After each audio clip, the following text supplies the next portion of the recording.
The grease was still under my fingernails when my daughter-in-law wrinkled her nose and said, "God, you smell terrible. Can you shower before coming into the living room?" I had just finished an 11-hour shift at McDonald's, my third double this week, to pay their electricity bill. That was the moment I decided they would be gone by month's end. My name is Sarah Mitchell, and at 62, I should have been planning retirement trips, not scrubbing fryer grease off industrial kitchen floors at 3 in the morning. But life has a way of rewriting your plans, especially when your unemployed son and his parasitic wife move into your home with promises they never intended to keep. Despite my age, I maintained my figure through years of discipline. Curves that still turned heads, skin kept smooth with careful attention, and strength that came from never giving up. The young girls at McDonald's often asked about my skincare routine, unable to believe I was old enough to be their grandmother. But beauty couldn't hide the exhaustion that was killing me slowly, shift by shift. The house in suburban Columbus had been my sanctuary after Robert died. 3 bedrooms, 2 baths, a garden I'd cultivated for 15 years. Every mortgage payment made on time, every repair handled with care. It was mine, free and clear, the only thing Robert's life insurance had managed to secure after his medical bills. When Georgie called that rainy September evening, voice cracking with desperation, saying they'd been evicted and had nowhere to go, my maternal instinct overrode my common sense. Dana had entered our lives like a virus, slow at first, then consuming everything. She was 31, blonde, with the kind of aggressive prettiness that peaked in high school and curdled into bitterness when the world stopped handing her things for free. She'd never held a job longer than 3 months, always finding fault with managers who expected her to actually work. Georgie, my sweet, weak-willed boy, had been a functioning adult before her. He'd worked construction, paid his bills, called me every Sunday. Now, at 34, he was a ghost of himself, unemployed for 2 years, following Dana around like a beaten dog hoping for scraps of affection. They moved in with 2 suitcases and a mountain of promises. They'd help with utilities, they'd maintain the house, they'd be out within 3 months, 6 at most. That was 18 months ago.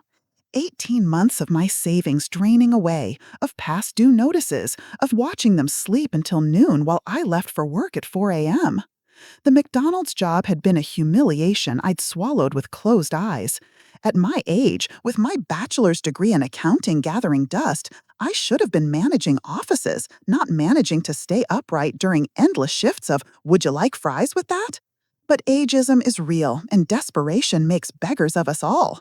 The manager, a kind boy named Marcus, who was younger than Georgie, had taken pity on me. He'd seen something in my eyes, maybe the steel that hadn't yet been worn down, and hired me on the spot. The work was brutal in ways I hadn't anticipated. The constant standing turned my feet into swollen, throbbing masses of pain. The heat from the fryers made my carefully maintained skin break out for the first time in decades. The reaching, lifting, bending, and scrubbing attacked joints that had already been through 6 decades of life.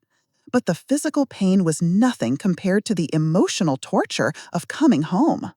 That particular night, the one that changed everything, I'd worked a double shift because 2 people had called in sick. 16 hours of French fry timers, of customers screaming about wrong orders, of mopping up spilled sodas and worse. My arms were covered in small burns from the fryer oil that spattered like tiny bullets. My lower back was a symphony of agony. The smell of grease had penetrated so deep into my pores that no amount of the cheap soap in the employee bathroom could remove it. I'd trudged up my own front steps at 1:47 a.m., using the railing to pull myself up each one. Through the living room window, I could see the television's blue glow. My television, in my living room, powered by electricity I was killing myself to pay for. They were watching some reality show, empty beer cans and pizza boxes scattered on my coffee table. The pizza would have cost what I made in 3 hours. The front door stuck, as it always did in humid weather. I had to shoulder it open, the noise echoing in the quiet night. Neither of them looked up. Dana was sprawled across my leather sectional, the one Robert had bought for our 20th anniversary, her bare feet up on the armrest. Georgie was in Robert's recliner, the one I'd never had the heart to get rid of, playing some game on his phone. The air conditioning was running full blast, set to a frigid 68 degrees. That's when Dana had said it, not even turning her head, her voice dripping with disgust and entitlement. The smell comment, the shower demand. As if I was the intruder in my own home, as if my exhaustion was an inconvenience to her leisure. I stood in my own foyer, still in my McDonald's uniform with its cheerful yellow M, and felt something fundamental shift inside me. It wasn't rage. Rage is hot and quick. This was cold, calculating, and permanent. I looked at them, really looked at them, and saw them for what they were, parasites who had mistaken my kindness for weakness, my love for stupidity. Without a word, I walked to my bedroom, the smallest one, because they'd taken the master suite within a week of arriving. I sat on my twin bed, the one I'd bought at a garage sale because they'd claimed my queen back hurt Georgie's back. I pulled out my phone and did something I should have done 18 months ago. I Googled tenant eviction lawyer, Columbus, Ohio. The next morning, they were still asleep when I left for my 5 a.m. shift. I'd made an appointment with a lawyer for my lunch break. James Brennan was a small, precise man who listened to my story with increasing incredulity. When I showed him my pay stubs, 16 of them, each one representing a week of degradation, his expression hardened. When I explained that I owned the house outright, that they'd never paid a cent of rent or signed any lease agreement, he actually smiled. The legal situation was more complex than I'd hoped, but simpler than I'd feared. In Ohio, even without a lease, they were considered month-to-month tenants. I'd need to give them 30 days' notice. But Mr. Brennan had seen cases like this before. He knew exactly how to word the notice, how to file it, how to make it ironclad. The retainer fee was $500, 2 weeks of wages after taxes. I paid it without hesitation. For the next week, I maintained my routine with robotic precision. Wake at 3:30 a.m., shower in the dark to not wake them, drive to McDonald's in my 15-year-old Honda Civic that needed new brakes I couldn't afford, work my shift with a smile that never reached my eyes, come home to their mess, their noise, their consuming presence. But now I had a secret, a ticking clock they couldn't hear. The dynamics in the house had always been strained, but that week they became arctic. Dana had sensed something, the way predators sense when they're being hunted. She'd started making more demands, louder complaints. The house was too hot during the day, the water pressure was too low, the neighbors were too noisy. Each complaint was delivered with the expectation that I would fix it, fund it, make it better. Georgie, meanwhile, had retreated further into his phone, emerging only to eat and echo Dana's dissatisfaction. One evening, I came home to find they'd rearranged the living room. My photographs, decades of memories with Robert, had been stuffed into a closet to make room for Dana's vision board, a collage of luxury items she'd never afford and places she'd never go. Robert's books, first editions he'd collected over 40 years, were piled in the garage. They were dusty, Dana explained, not looking up from painting her nails on my dining table, the smell of acetone burning my exhausted eyes. I wanted to scream. I wanted to grab her by her bleached hair and drag her out of my house. Instead, I went to my room and counted the days. 17 more until the notice would be served. 17 more shifts of humiliation to endure with the knowledge that it was ending. The breaking point came on a Thursday. I'd been scheduled for an 8-hour shift, but ended up working 12 when the night manager didn't show up. A bus full of teenagers on their way back from a football game had descended on the restaurant at 10 p.m., turning the place into chaos. One of them had thrown up in the bathroom. Guess who had to clean it? By the time I got home at 2 a.m., I could barely walk. My feet had swollen so much that I had to cut my shoes off in the car. They were in the kitchen, making themselves a full meal. The smell of steak, actual steak, filled the air. They were using my wedding china, the set my mother had given me that I'd used exactly twice since Robert died. Music was blasting from a speaker, some horrible rap that made the windows vibrate. They were laughing about something on Dana's phone, the kind of cruel laughter that comes at someone else's expense. I stood in the doorway, one shoe in my hand, the other foot bare and bleeding from where the shoe had cut into the swollen flesh. Neither of them noticed me for a full minute. When Georgie finally looked up, his expression wasn't concern or shame, it was irritation. "Jesus, Mom, you look like hell," he said, returning his attention to his steak. Dana didn't even look up. "Can you keep it down? We're trying to relax. Some of us are night owls, you know. Not everyone goes to bed at senior citizen hours." The irony of her telling me to keep it down while their music shook the walls wasn't lost on me. But I didn't respond. I just looked at my son, the baby I'd carried for 9 months, the child I'd raised alone after his father left, the young man I'd put through community college, and I didn't recognize him. Whatever part of him that had been mine, that had been good, Dana had consumed it, digested it, and expelled it. 3 days later, the notice was ready. Mr. Brennan had prepared everything perfectly. 30 days to vacate. No exceptions, no extensions. I arranged to have it served while I was at work by a professional process server who would document everything. The date was circled on my calendar in red, November 15th, 2024. The server called me during my break. "It's done," he said simply. The woman went ballistic. "The man just stood there. I got it all on video, as requested." When I got home that night, the house was dark. For a moment, I thought they'd left immediately. But then I heard Dana's shrill voice from the master bedroom. She was on the phone with someone, probably her mother, screaming about the injustice of it all. How could I do this to them, after everything they'd done for me? The delusion was so complete, so absolute, that it would have been fascinating if it wasn't happening in my home. Georgie was waiting for me in the kitchen. For the first time in months, he looked awake, alert, present, but not in a good way. His face was red, his hands clenched. This was the confrontation I'd been dreading and anticipating in equal measure. "How could you?" he started, his voice low and dangerous. "Your own son?" I set down my purse, pulled out my pay stub, and placed it on the counter between us. $287 for 40 hours, after taxes. Below it, I placed the electric bill, $340. Then the water bill, then the gas bill, then the property taxes I'd been paying in installments because I couldn't afford the lump sum. "How could I?" I repeated, my voice steady despite my exhaustion. "How could you?" "We're family," he shouted, slamming his hand on the counter. "Family doesn't abandon each other." The laugh that escaped me was bitter enough to curdle milk. Family? He wanted to invoke family now. I pulled out my phone and showed him a photo I'd taken of myself in the McDonald's bathroom mirror the previous week. The harsh fluorescent lighting showed everything: the premature aging from stress, the burns on my arms, the way my uniform hung on my increasingly thin frame because I'd been skipping meals to save money.